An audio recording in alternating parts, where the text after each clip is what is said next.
Halo teman-teman, kami dari kelompok 7 ingin mempresentasikan hasil dari pekerjaan kami mengenai El Nino Southern Oscillation atau disingkat dengan ENSO dan Indian Ocean Dipole IOD. Perkenalkan, saya Haryadi Putra Pratama dengan NIM 1193074 dengan teman saya. Perkenalkan, nama saya Mazmur Jasa Joko Sinaga, NIM 1193070. Eh, Ocean Atmosphere Interaction. Prosesnya dimulai dengan penyerapan energi angin oleh radiasi matahari. Pada masa udara antara tekanan tinggi dan tekanan rendah, angin mentransfer sebagai energi radiasi ke permukaan laut, terutama di bagian atas meteran yang disimpan sebagai suhu laut. Angin menyebabkan molekul air laut mulai bergerak dan menghasilkan arus laut. Akibatnya, secara vertikal maupun horizontal telah dikembangkan distribusi suhu laut baru hingga kedalaman garis, sekitar 200 meter. Next.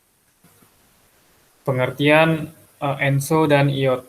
ENSO, salah satu fenomena iklim terpenting di dunia karena kemampuannya untuk menggeser sirkulasi global di atmosfer, yang pada gilirannya mempengaruhi suhu dan curah hujan. ENSO memiliki 3 keadaan atau fase. Yang pertama itu ada El Nino. El Nino itu adalah pemanasan permukaan laut di Samudra Pasifik tropis pada bagian tengah dan timur, atau suhu permukaan laut yang melebihi rata-rata atau disingkat dengan SPL, suhu permukaan laut. Di Indonesia, curah hujan cenderung menurun seiring dengan peningkatan curah hujan di wilayah tropis Pasifik. Yang kedua ada El Nina. El Nina ini adalah permukaan laut yang mendingin di Samudra Pasifik tropis pada bagian tengah dan timur, atau di bawah suhu permukaan laut normal. Curah hujan di Samudra Pasifik tropis tengah ini cenderung meningkat di seluruh negeri, serta angin timur laut yang lebih normal di sekitar ekuator. Yang terakhir ada netral. Netral ini bukan El Nino atau La Nina. Secara umumnya mendekati rata-rata. Ada beberapa contoh ketika laut terlihat seperti berada dalam keadaan El Nino atau La Nina, tapi sesungguhnya tidak terjadi bersamaan, atau sebaliknya.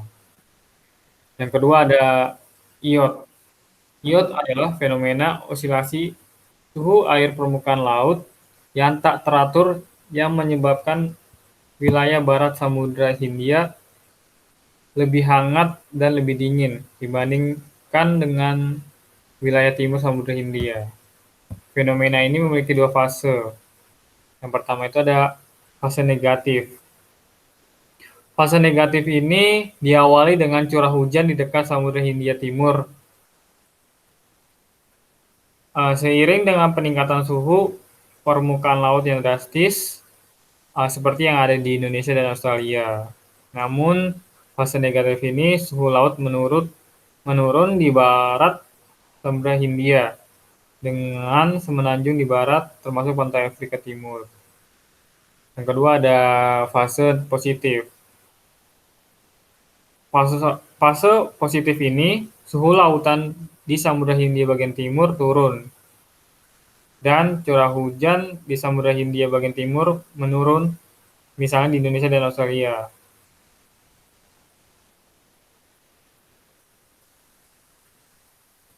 Terjadi juga ketika permukaan air di Samudra Hindia bagian barat meningkat dan ketika curah hujan di wilayah barat seperti pantai timur Afrika dan selatan Jazirah Arab meningkat secara signifikan.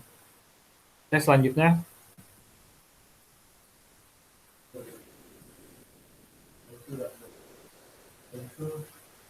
Perbedaan ENSO dan IOT.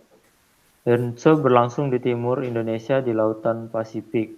ENSO juga dikenal sebagai El Nino dan La Nina yang terjadi selama kemarau panjang atau kemarau di Indonesia. Karena tidak adanya curah hujan dan peningkatan kebakaran serta polusi debu. Sebaliknya, jika La Nina mengalami curah hujan yang berlebih di Indonesia dan Iod terjadi di wilayah barat Indonesia, termasuk Samudra Hindia, iod bernilai positif dan negatif. Jika positif lebih hangat daripada di Hindia Timur Indonesia, dan negatif terpengaruh sebagai lawan dari iod positif di bagian barat Samudra Hindia atau benua Afrika. Next. Selanjutnya proses terjadinya ENSO dan iod. Yang pertama ENSO. ENSO terbagi menjadi dua yaitu El Nino.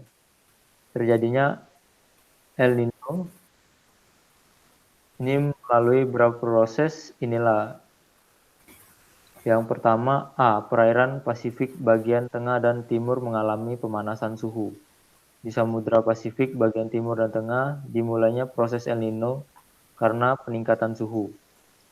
B. Pembentukan awan. Peristiwa ini mendorong pembentukan awan dan meningkatkan curah hujan lokal setelah kenaikan suhu di lautan Pasifik bagian tengah dan timur dan menghasilkan kelembapan di atmosfer bagian atas. C. Terhambatnya pertumbuhan awan. Samudra Pasifik bagian barat akan mengalami peningkatan tekanan udara mengikuti proses pembentukan awan yang dijelaskan di atas. Di Indonesia Timur, hal ini akan menghambat ekspansi angin di atas lautan di beberapa tempat di Indonesia. Hal ini menyebabkan turunnya curah hujan yang diyakini jauh dari normal. Yang kedua, fase La Nina. La Nina juga berlangsung dalam berbagai tahap prosedur. Yang pertama, angin di Samudra Pasifik menguat. Suhu di lautan Samudra Pasifik bagian timur menurun di bawah La Nina. Dalam periode itu, angin pasat timur mengalir di sepanjang Samudra Pasifik dan semakin intensif. B. Masa air hangat terbawa ke arah Pasifik Barat. Karena adanya angin kencang yang bertiup di sepanjang Samudra Pasifik, maka masa air hangat yang akan terbawa ke arah Pasifik Barat akan lebih banyak. Yang ketiga, terjadinya upwelling. Dengan semakin banyaknya air panas yang diangkut di Pasifik Barat, berat air di Pasifik Timur meningkat dan menghasilkan masa air hangat di Pasifik Barat. Ini dikenal dengan fase upwelling. Suhu di permukaan laut berkurang dibandingkan dengan kondisi normal akibat pergeseran dari massa ini. Yang kedua, iod. Iod terbagi menjadi dua. Yang pertama, iod positif. Iod positif terjadi akibat terbentuknya tekanan udara di Samudra Hindia bagian barat sebagai akibat suhu permukaan laut yang lebih tinggi dibandingkan normal. Kondisi tersebut mengakibatkan angin yang membawa banyak massa uap air berhembus dari pusat tekanan tinggi atau Samudra Hindia bagian timur menuju pusat tekanan rendah di Samudra Hindia bagian barat. Sementara itu, iod negatif terjadi karena terbentuknya pusat tekanan udara tinggi di Samudra Pasifik bagian barat sebagai akibat dari SPL Samudra Pasifik bagian barat yang lebih rendah. Sebagai konsekuensinya, curah hujan di Indonesia dan Australia menjadi lebih tinggi dibandingkan curah hujan normal. Next. Selanjutnya ada dampak terjadinya fenomena ENSO atau El Nino Southern Oscillation dan IOD ENSO. Pengaruh ENSO sangat terasa di beberapa wilayah Indonesia yang ditandai dengan jumlah curah hujan lebih kecil dalam tahun ENSO dibandingkan dengan pra dan pasca ENSO, sehingga dapat menyebabkan musim kemarau yang lebih panjang. Nah, yang kedua ada iod menghasilkan tekanan tinggi di Samudra Hindia bagian timur atau bagian selatan Jawa dan barat Sumatera yang menimbulkan aliran massa udara yang merembus ke barat. Hembusan angin ini akan mendorong massa air di depannya dan mengangkat massa air dari bawah ke permukaan sehingga menaikkan suhu permukaan air laut. Selanjutnya,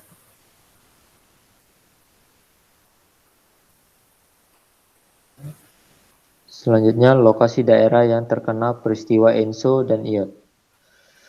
Curah hujan tahunan di daerah aliran sungai Cerucuk berkorelasi negatif kuat dengan Enso dan sensitif pada signal Enso periode 2, 4, 5, dan 5, 7, dan 8 tahun.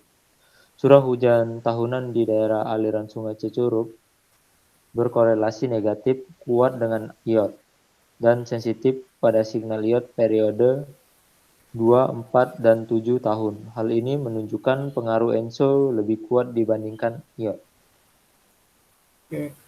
Fenomena iklim global tersebut perlu diperhitungkan dalam pengelolaan sumber daya air, karena fenomena tersebut sangat kuat mempengaruhi variabilitas curah hujan yang berdampak pada ketersediaan air. Pemeliharaan tutupan lahan, penyimpanan air hujan, dan rekayasa lainnya diperlukan untuk mengendalikan aliran permukaan dan untuk meningkatkan ketersediaan air. Oke, demikian presentasi dari kami. Kurang lebihnya mohon maaf. Terima kasih.